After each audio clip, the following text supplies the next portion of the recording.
Hello, listeners, and welcome to episode 143 of the Nigerian Football Weekly podcast. Me, your host, Olu Oke. And today I've got another bumper episode for your listening pleasure, going through the game that the Super Falcons played on Sunday against Tunisia to kick off their WAFCON tournament as they bid for the 10th title in our history. I'll also be talking about the other results in the tournament for your listening pleasure. And then I'll be touching on the preview for the next game and just touching on a few transfer news on some players and some players I also think could do it a move this summer. So without any further ado, let's get into it. Starting with the game against Tunisia. So the Super Falcons beat Tunisia 3-0. Bang on prediction in terms of the scoreline by me. And I did say Babajide would score, which he did score. But I said Ajibade would score too, which was not correct. Azato Oshoala scored the first goal for Nigeria. And then Ihezuo scored the final goal to make it 3-0. My starting lineup was pretty much almost spot on. Nadozie was in goal, Michel Alozie at right back, Osinachi Ohale and Tosi Demehi as the centre-back pairing, with Ashley Plumter playing as the left-back in this game. We did see Halimatu Ayinde start in midfield with Deborah Abiodun. So Christeo Chebe was on the bench. Ajibade started in number 10 role, and then we saw Tony Payne and Rinsola Babajide start as the wingers, with Azat Oshoala leading the line. Key moments before the game, of course, there was a moment of silence held in memory of Peter Rufai, who sadly passed away last week. May his soul rest in peace. He's considered one of, if not the greatest Nigeria goalkeeper. I'll say is probably an argument between him and Vincent Inyama. So may his soul rest in peace, and we wish his family all the strength and love that they need to get through this trying period. After that, Azato Oshoala opened the scoring in the 4th minute after getting on the end of a cross from Isola Babajide after a free kick. There was initial confusion if it was Ashley Plumter who got ahead to it or if it was Azato Oshoala. But pretty good goal. Deborah Abiodun picked up a yellow card in the 22nd minute of the game, and then Rinsola Babajide scored the second goal of the game just before half-time with a really smart finish. It was checked by VAR for some reason. They thought Oshoala might have fouled the defender, which was absolute nonsense. To be honest, Nigeria should have even gone up 3-0 when you look at a goal that was disallowed by Ashley Plumter. She scored a perfectly legit goal from a corner kick. One of the ones that Arsenal tend to do, where they harass the goalkeeper a little bit, but Plumter was right there and headed the ball before the goalkeeper got her hands to it. But for some reason, they said it was a foul on the goalkeeper, which it clearly was not. So honestly, it should have been 3-0 before halftime. At halftime, Justin Madugu made 3 changes. Oshoala, Deborah Abiodun, and Rinsola Babajide all came off. Esther Okoronkwo came in. Christeo Chebu came in the midfield, and Chiwendu Ihezuo came on to replace Oshoala.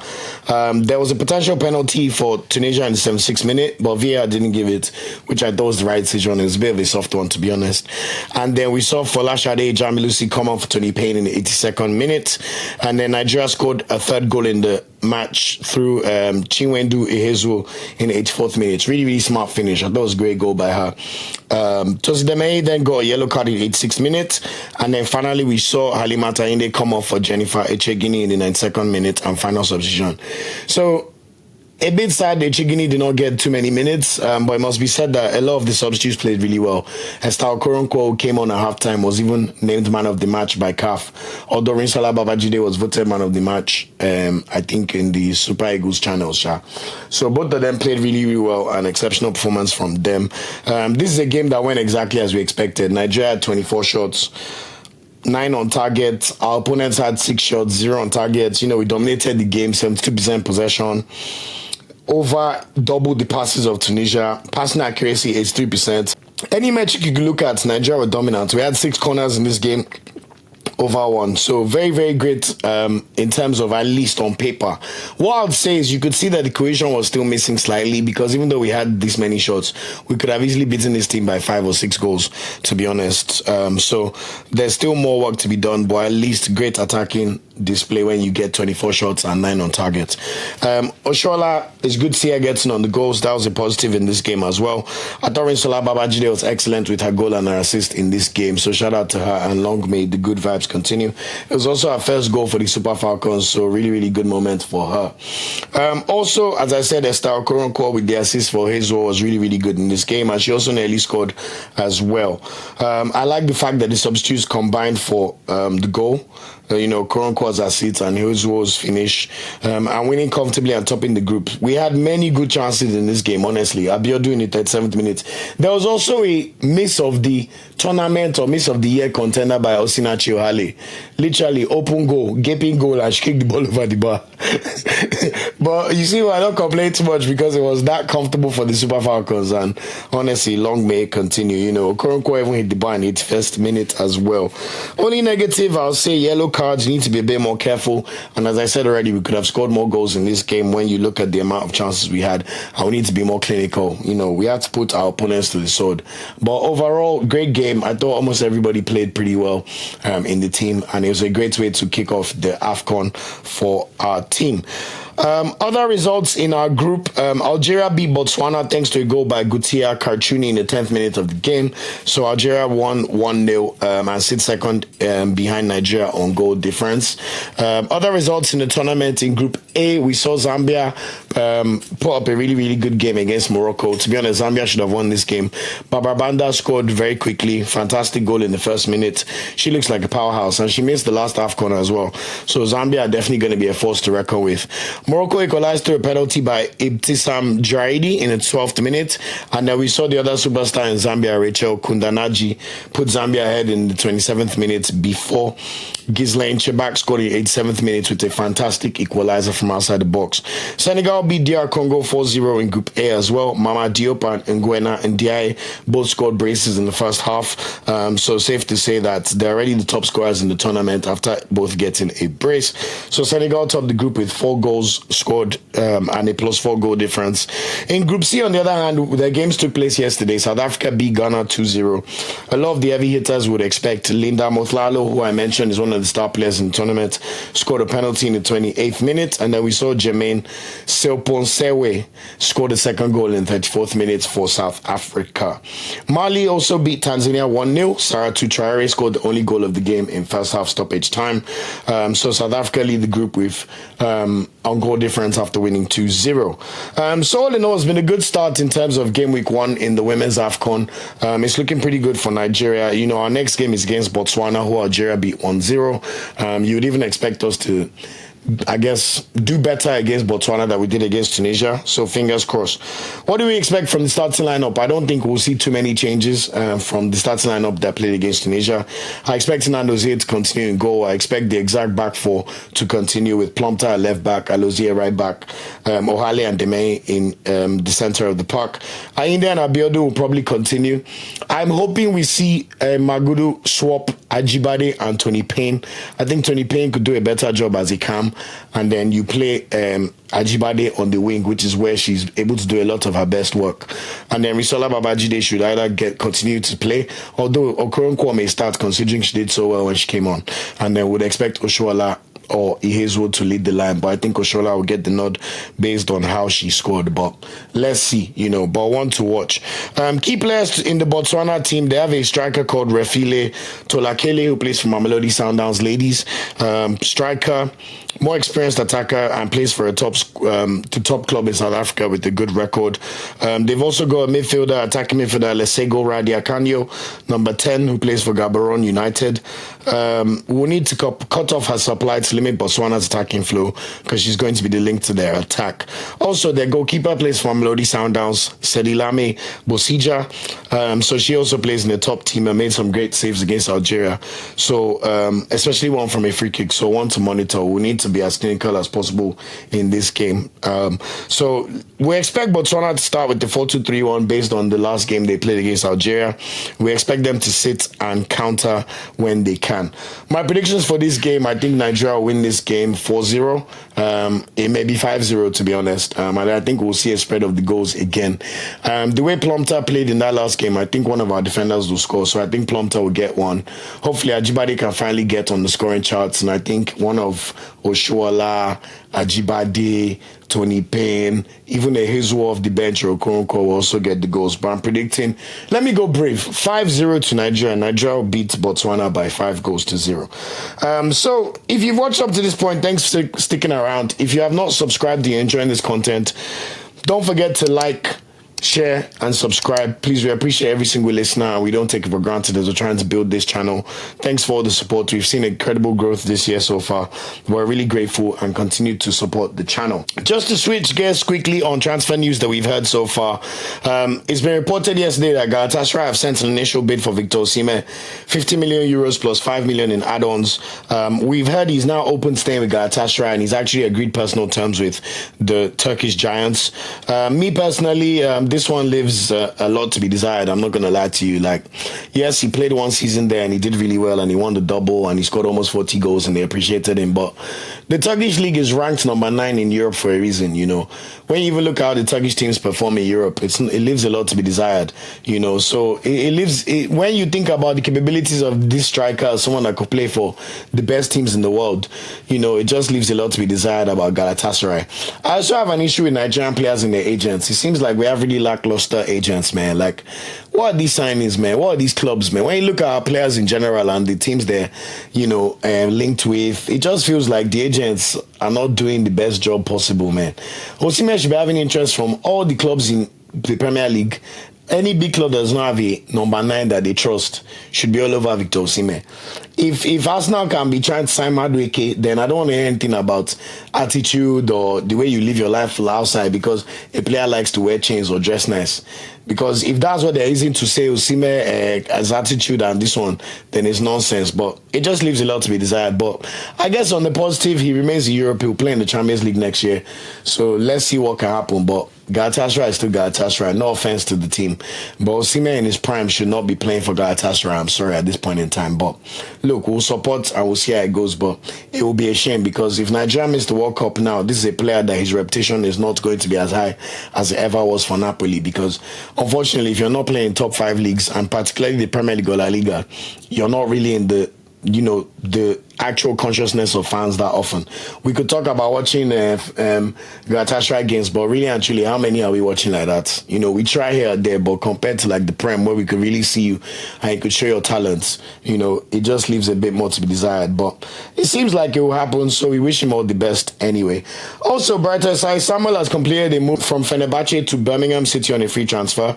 It's an interesting move as well. You know, he's just 27. I mean, when you move from Fenerbahce playing with Jose Mourinho, challenging for titles, to move to Birmingham City, who've just been promoted from League One to the Championship. It's an interesting move to say the least. Will it have an impact on his Super Eagles status as backup to Aina? We shall see.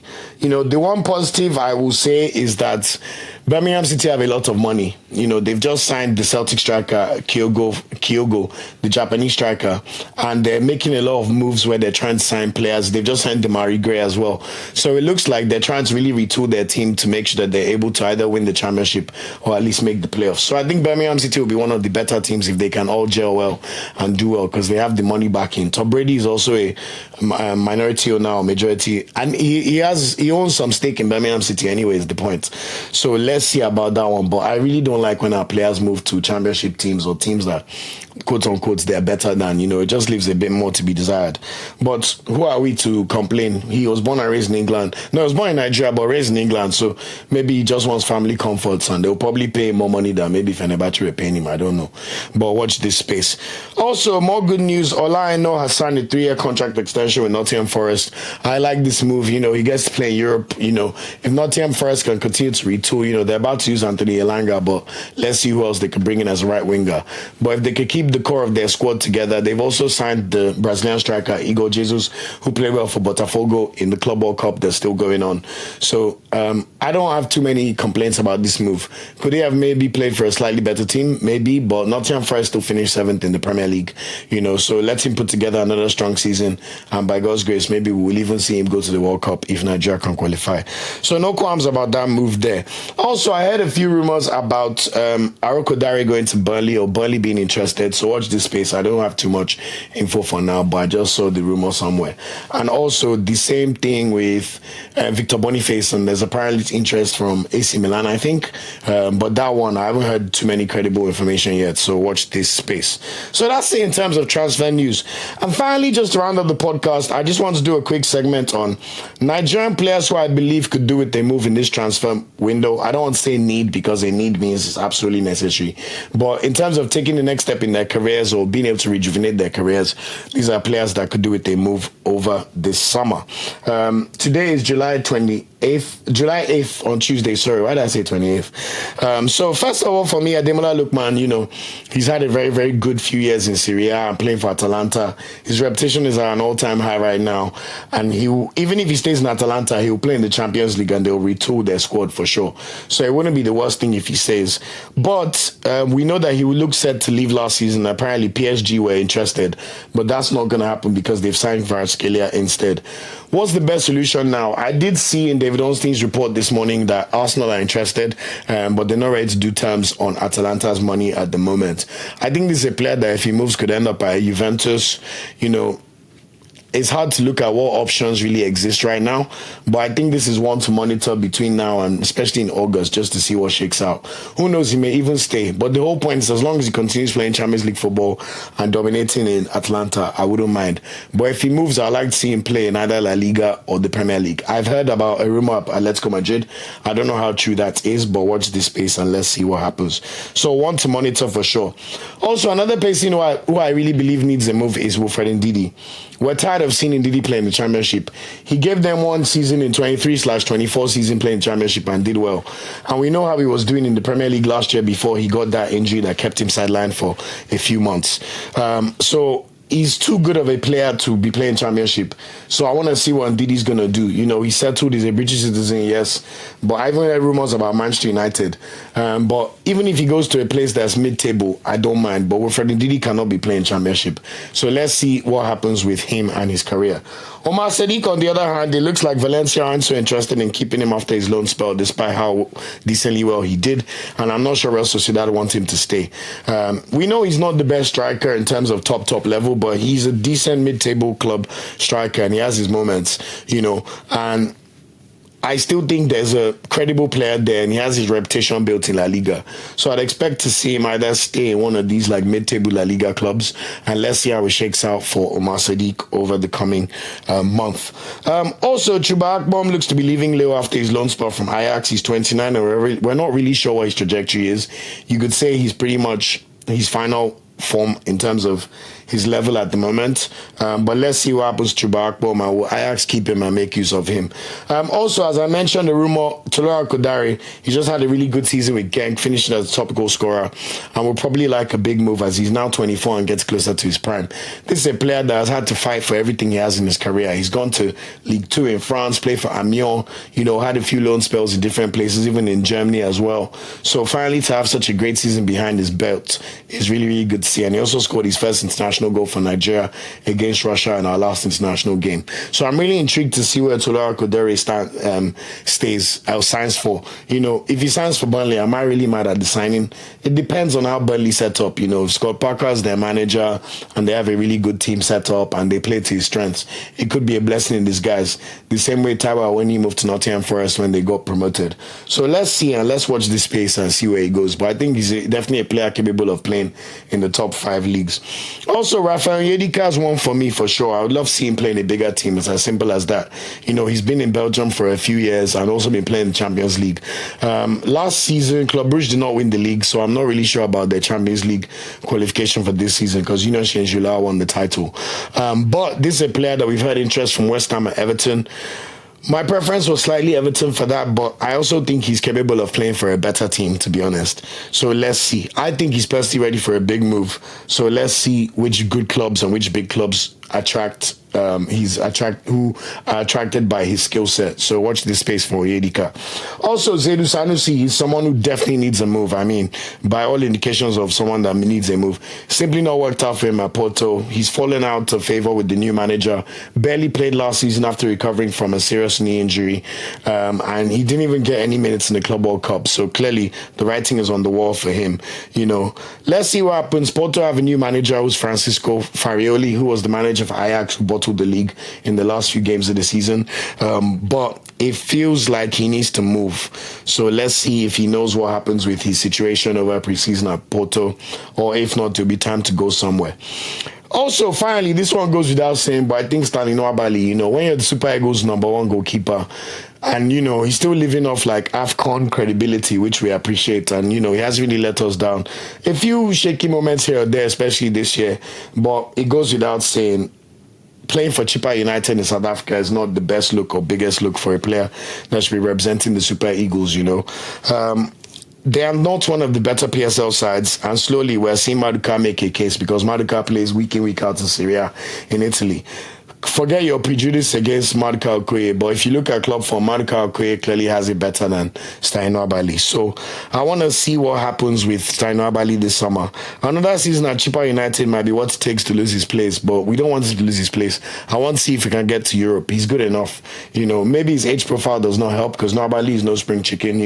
He's not the youngest player around. But I think he's someone I'd like to see play for a better club based on his current abilities. So those are a few players that I'd love to see make a move and just see what happens for them.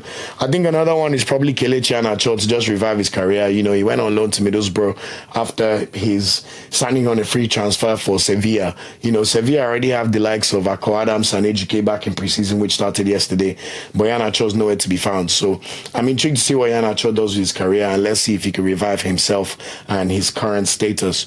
So that's it for this episode of the podcast. Thanks again for rocking with me. Please, if you're not watching the Women's AFCON, take the time. It's on TV in Nigeria. It's not on TV in the UK, but if you're in America and Canada, it's on beIN Sports, so you can always find a way to watch it. If I was able to find a way to watch it, then you can. We wish Super Falcons all the best against Botswana and Super Eagles. In fact, Super Falcons never carry last, forgive me. And until next time, I've been also okay. Thanks again for rocking with me, and I'll see you on the next episode. Take care. Thanks for watching this video. Please like, share, subscribe, and click the bell to get a notification whenever we drop a video. You can also find our social media channels listed below. And of course, up Super Eagles and Nigeria, they ever carry last.